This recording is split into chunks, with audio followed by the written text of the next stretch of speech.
Hello everyone, welcome to the video. I am TheologyMatters. You can call me Eli, and for my people in Oklahoma, I am the Anomaly, the potential future state representative for District 6. So, for those of you that have been on this channel for a little bit, you'll know that typically I do a video subject, more or less. But today is a different video. Um, and I really hope that some of you will stay around. I know usually by now, some people are gone, but I'm hoping that you'll stay around just for a brief few seconds before I kind of start, because this video took me time to formulate in not the normal context of trying to gather all the materials that I need to give an opinion, or more or less. It was a reincursion of certain things throughout a few weeks, and I couldn't place some of the stuff until something happened Monday, or was reported in Monday, and it finally clicked into my brain and kind of gave me the actual formulation of the topic. And I've been thinking about this for a while, and a lot of this is probably going to show a lot more of myself than anything. And the other part of me worries, because especially if I'm considering political runs, I do kind of worry with this video because I really don't want it to sound like um a twat in a way. Like, I'm trying not to say too much right now, but I don't want it to. It's kind of like saying, I don't want to seem too proud by saying, "Well, look who's not proud." I don't want to be that way. And even doing this video, it's unlike the other videos where I'm a little nervous in the start out, and it kind of just flushed well. This one I definitely am pausing and thinking harder about. It definitely, something feels different with this video, and I hope that it, comparatively to the other stuff I've done, this goes more. I know, especially doing this, it does kind of require on views here and there. I really hope, compared to everything I've done, this one maybe does more, because I'm not really arguing for myself in this video. I'm arguing for something more. And so, um, I'll make that very apparent as we get through this video. Um, so with that, I'm gonna start just a 3-minute prelude. But I'm gonna start. So and I have no roadmap. It is literally a few note cards. There's only like 8, so just bear with me. This shouldn't take more than 20 minutes. If it goes into 40, I did something wrong.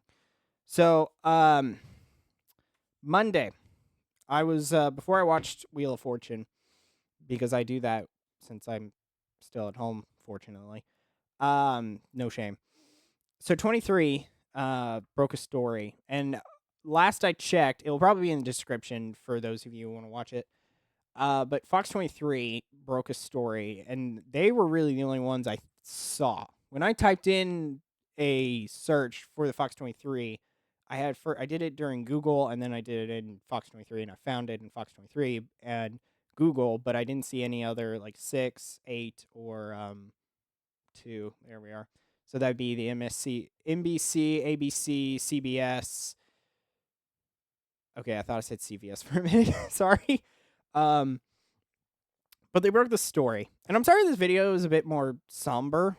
Um, I tend to get that way. I feel whenever I get very serious, I sound less comedic, and it's not really my intent. It just kind of just is. But they broke the story that OSBI is investigating a incident about a month or so ago regarding an Oklahoma senator, Tom, what's his name? Hold on. Gallagher,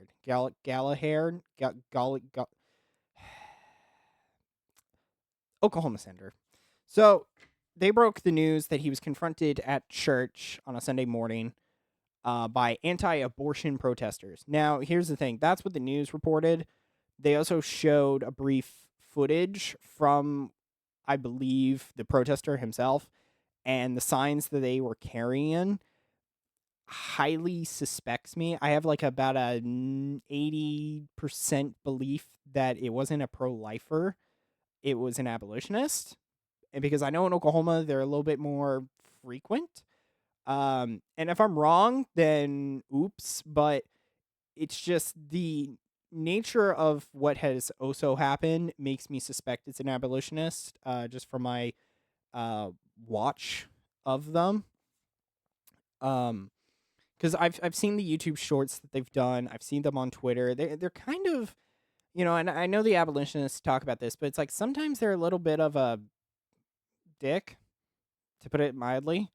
Um, which and I understand like sometimes it may come off that way, but it's just every time I'm watching it doesn't look right. Um, but anyways, that's a complete. I'm trying not to get into that. I'm going through this, but there are some time stuff I want to mention. I'm also really trying not to do a Theo Bro moments, even though I'm wearing my verified Theo Bro shirt, mainly because of this next point. So what was, because there was protesting going off in the church. So basically, the protester comes in, and this is from Fox 23. The protester comes in, or gets on the grounds at the very least, and starts to accost the senator and his pastor. And what he wanted was the senior pastor to basically, I write public excommunication from his church because he voted in a way he disagreed with for the Abolition of Abortion Act. So, and hence why I say, so I feel like he's an abolitionist. This cemented it more, but I had a feeling that this was probably why. I knew, because I bet you if I look up this bill, I didn't do that, but I have high suspicion that it's probably Dusty Deaver's bill.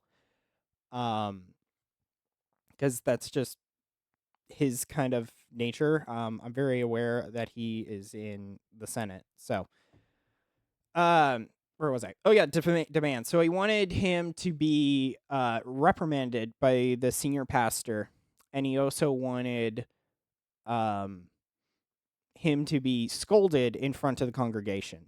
So pretty severe stuff to ask. And I keep saying something, I'm sorry. But eventually, I believe police were called and they got kicked off the premises. And then there's like this new bill that Gallagher, I guess, put in that now blocks breaking a church service. So, okay.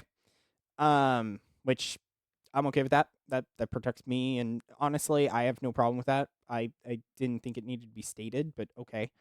Um, and that's kind of where like I'm going. Like I've got a big idea, or the big idea, and then I've got kind of just talking about this right now. So, in more video form, this is more of like the roadmap. And then the closer is what I'll get to. But the first thing I have to say is just this: it's like going after him in his church, which he knew because the church admits to being the church of the senator. Going after him in church is just wrong. Like it's kind of holy ground, somewhat in that way. Like I'm even being very gracious in saying that Protestants, your churches, like I would not walk into a Protestant church and then start throwing Molotov cocktails around, right? And I would expect a Protestant to say the same thing about a Catholic church. For crying out loud, even the other, um, not even just Christians, but the non-Christians, like the mosques, temples, synagogues, and whatever, we usually have at least a decorum, and that kind of went out the window. And it's not only is it classless, but it really defiles the grounds. And a point that I eventually thought of, it was weird because why is there this guy who I assume he's a Protestant, so he's a Christian.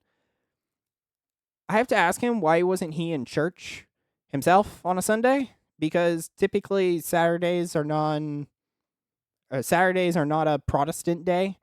Um, And because I figured that he's probably evangelical or Reformed Baptist, because it seems by every time I see an abolitionist, it's one of them. And I'm not saying that, again, I'm not saying anything bad about the abolitionist. I'm just saying that commonality is when I find one, it tends to be one of that. But it's very interesting that he's not in his own church. Um, because if he's not in his own church, because if he didn't go to his own church or he doesn't think church is in need, then why should the church have condemned him if the church doesn't actually need to exist? So that's pretty much all I'm gonna say, at least on that. I don't want to go too much of Theo Bro, but the other point I didn't need to mention is, where do you live? Are you in his district? And the reason I say that, and I understand that I have opinions differing from normal. Normal's not the right word. I have opinions about other places within the country, but definitely going after a rep and telling him that you disagreed with how he voted, there are steps to this. And so I don't know if any of these steps of like going and emailing him, seeing him, or any of that ilk, like going after him, basically you could say like going after his home, like if he was at home, yeah, I don't think he has a license to listen to you or anything else could happen. And you're basically risking your safety there, and especially in Oklahoma. We all pack. Now, so that's perfectly it from the story. The OSBI was investigating, yada yada yada. So that kind of ended the story, but it now clicked into the bigger idea that I had. So I got to take you back a while. And by that I mean like January. So in January of 2025, I made a video talking about the March for Life. And in that, I talked a lot about how we spent a lot of cash to go to DC to march around, and that 75 could have been spent in different ways. But during the March for Life, there is a time that a lot of pro-lifers go and see their elected officials and to ask for them to vote in a pro-life way. So, of course, I also said in that video, I think most of them have already made their probably decision on whether or not they think life begins at conception, whether life has some form of whenever, or just don't even touch it. So I feel like it's a fruitless endeavor, especially after Roe got killed, because it's all back to the states. So why are we concerned about our national pro-lifing? Because that's not where the power is anymore. So to me, it just feels like an empty gesture. And of course, there's no real power, meaningful power, to say the least, within the march, because we're basically pro-lifers. We're basically asking people with power to make the nation more pro-life, which we've done for what's the march on, like 50 years or whatever. But to me, it feels kind of limp wristed.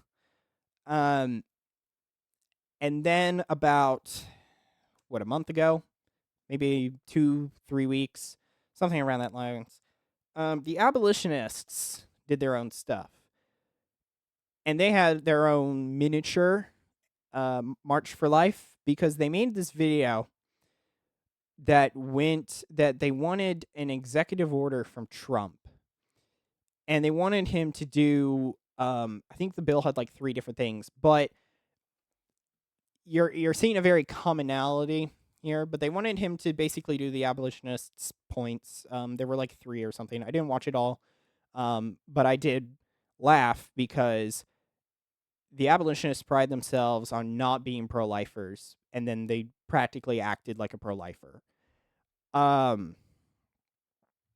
Excuse me. And so I thought that was just funny, because it's like it's the same playbook, just different things being asked. And then this popped up, And I eventually kind of got the um, everything filled out after this. So when I was talking about the different gears, the March for Life was definitely a gear. The abolitionist was another gear, and I finally got the driving gear from this protester.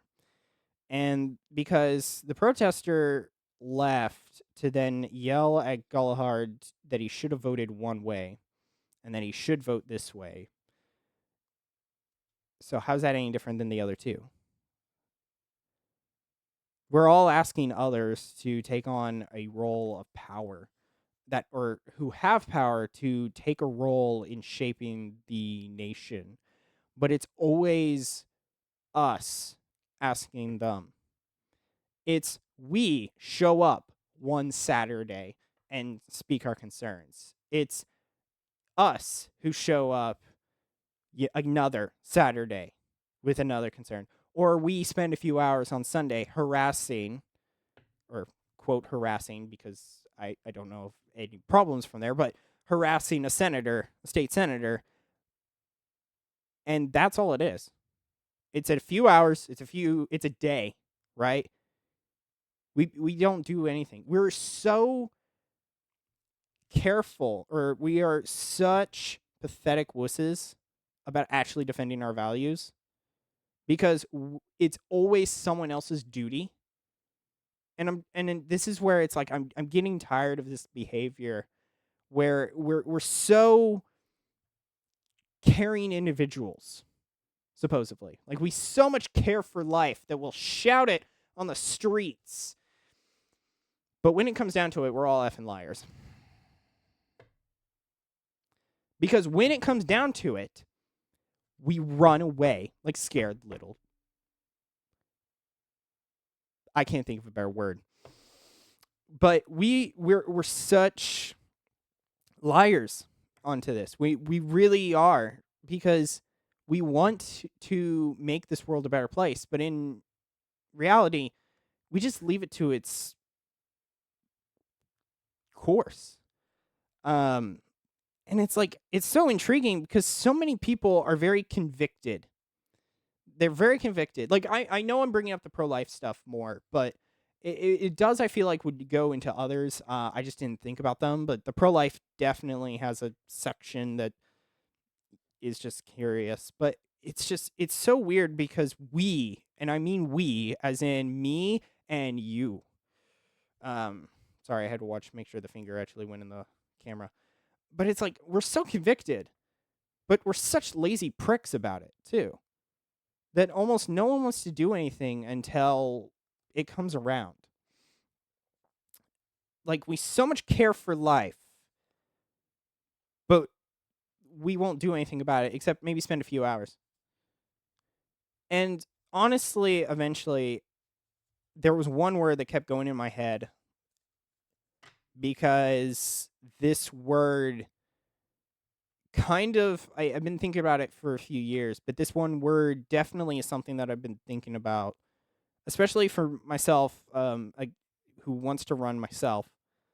And another of the fact that it's not exactly the place that I wanted to go because I know the stereotypes. I know what I can be in there, and I very much don't want to be that. And I'm afraid that my will may not be enough. But the one word that comes to my mind, and it's actually a folder on my computer every time for anything like political that I need for the campaign or something. And the word is sacrifice. So I did a video very long ago, like when I was starting out, and I talked about sacrifice, but I didn't post it because I didn't feel like I did it justice. And I'm very thankful that I get a round two because it truly is encompassing of this story. Sacrifice because we are so caring, yet we spend so little time doing it. We spend so much time arguing on Twitter, but in reality, everything still flows. There is nothing clogging the machine. The machine and the system continue to go because we do nothing to stop it, because we like how our life is now. And it's to me, that is a problem with how our society is that sacrifice is thrown to the wayside. Um, and especially like, and I understand that because I know that there are going to be people who are going to say, well, not everyone can be a state rep, or because that is essentially what I'm going to be arguing for. Because if you didn't like Galahad, then go after him. I looked up his stats. He got 70% of the vote in 2022, so he's a new rep or senator. He's a new senator. No one wanted. You didn't want to go after his seat there. Only one guy went after him, and I sincerely doubt it's the same guy. If it is, I'll be astoundingly surprised. But at least then it's like, well, kudos to you. I think it was like Jay something, but sacrifice is definitely something that I don't think in our culture anymore that we actually embolden. Um, and one of the prime examples that I give from that is definitely COVID. COVID showed that a lot of people weren't willing to actually do a sacrifice. Because I know none of you were willing to do a sacrifice because you put a piece of cloth on your face. Even though you claim to be this big ass Republican, in reality, you put on the mask. You got the clock shot. That's how it is. And then it's just none of y'all wanted to suffer. And that is truly what sacrifice is. Sacrifice is a willingness to suffer. Excuse me. And during COVID, almost no one wanted to suffer. Like, no, everyone had a problem with, they couldn't go to school because the high school, or not high schools, colleges were requiring it. Everyone basically, to walk into Walmart, you needed to be wearing a mask or something, and we all complied. And this is why I think it's very intriguing every time I hear that it's like, we'll never do it again. I'm like, I think I am maybe what would be considered more of a conspiratorial realm. I think COVID was a test. Um, so in engineering, there's some tests with strength yields and all that jazz about like materials. And so there's a certain point where like there's elastic strength, and so it'll go back to its normal stuff. But there's a certain like yield where if you go beyond it, it actually, because you strain the material too much, it will break. And I think we're showing that I think we broke through the I forget. Gosh, it's been a while since I've done these. So, but we're no longer in the Young's modulus zone. I think we're at a certain point that we broke. But that's the thing though about we built America. We can redo it. But yeah, that is essentially the gist though. Again, that I wanted to get after was sacrifice, because there are many. I have I have two videos kind of working in tandem currently. And I'm going through the elections for the state legislatures. And I'm finding in Oklahoma, at least, I'll reveal Oklahoma's stuff, is that 43 of the 101 seats were won without the guy appearing on the ballot. All he had to do was sign in paperwork. And I know the paperwork is somewhat easy because I've actually done it. It's not that hard. It's get a $500 cashier's check, write in some information, get something from the Oklahoma voters portal, and then you're practically done. You just have to file within a specific 3 days, which is probably the hardest part of it all. I wrote my address like 3-4 times, my name, and other stuff like that, continuously. So it's not hard, but but filing is not the only thing, right? You have to do the job. Not only do you have to run for the position, but if you get, now you have to do the position. And that requires a sacrifice to do that day in and day out and fight for these positions. And understandably, you're going to be fighting for other things as well.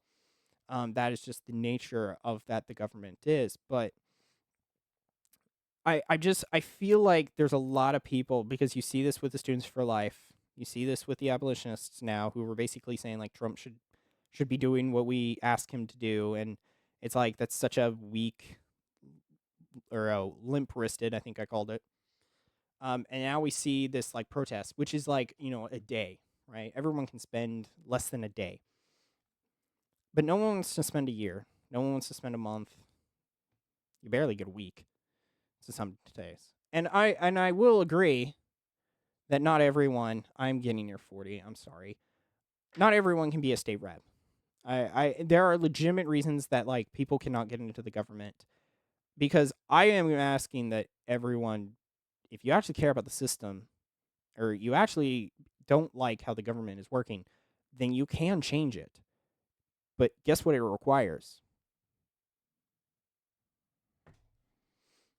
Because are you gonna say, because I did this in a video. It's called "To My Son." I wrote this I would say free verse poem. And it was called "To My Son." And so I wrote it as I wrote it what, like 2 ish years ago.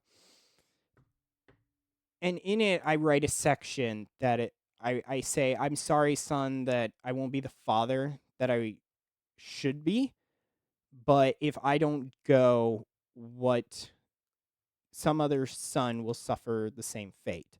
And what I meant by that was, if at me as a future parent, because my vocation is to married life, currently just still single, I will not be able to be the dad that I probably provisioned when I first started college, because I'm not going to be going to my engineering job and then going home. I might be in Washington or Oklahoma City, definitely if I win in 2026, and I hope so.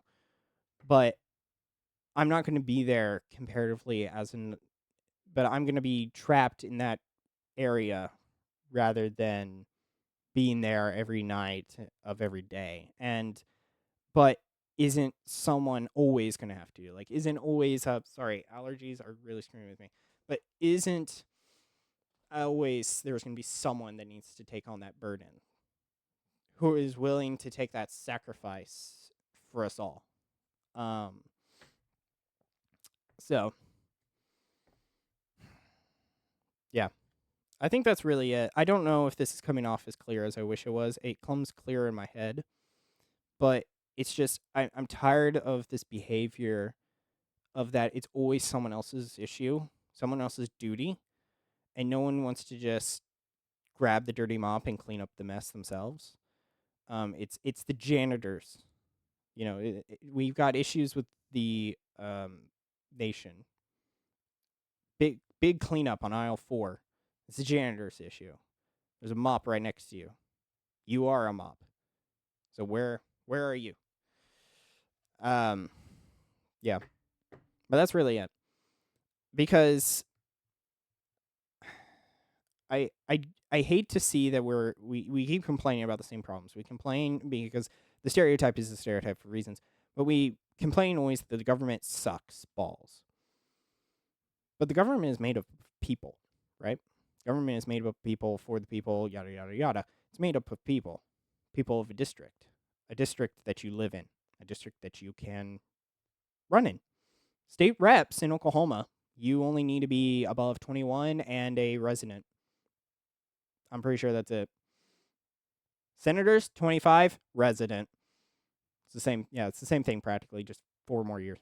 So, you can. It's just, do you willingly choose to sacrifice yourself and put your, not only your livelihood, but yourself in that, uh, um, excuse me, gunfire. So, but because I will say, like with the Gillard incident, I'm going to be very intriguing to see if anyone tries and gets after him in 2026, because it will be up for re-election in 2026. That's just how time works. But it would be interesting to not only like see who his replacement is, but like how many dare I don't think I'm saying that. Sorry, I think I lost it as I was saying it.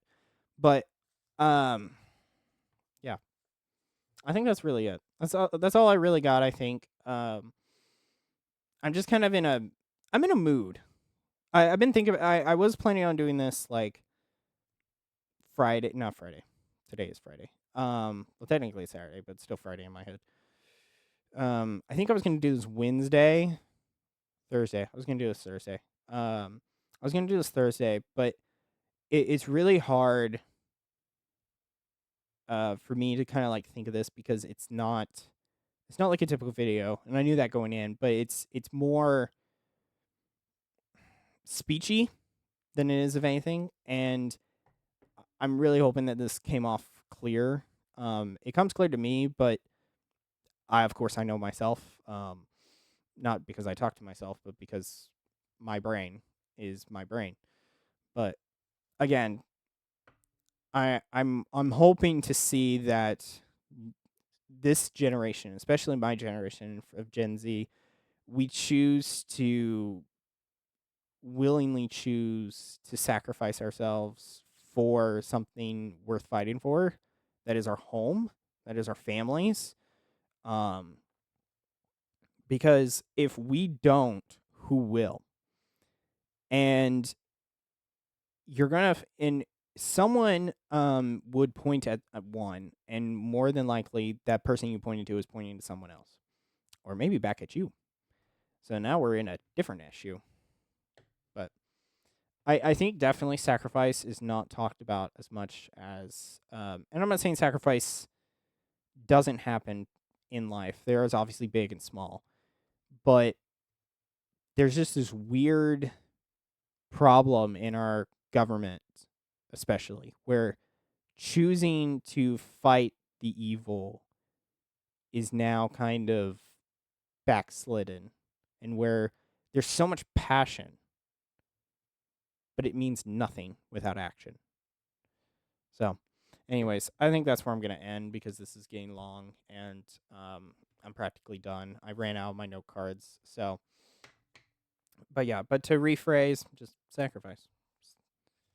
It's something that we should all be, especially as Christians, we should all be trying to embolden, because the greatest sacrifice is right over there.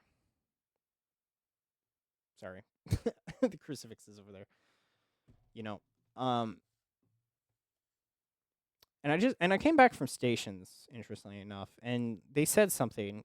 I think today, I'm kind of forgetting how they said it, but they said something about like, would I be willing to sacrifice with you? Something to think about. Him. But anyways, that's it for me. I'm Theology Matters. If y'all like the video, you can let me know. If you care to write a thought, let me know that. But yeah, see you all next video, whenever that is. Good night.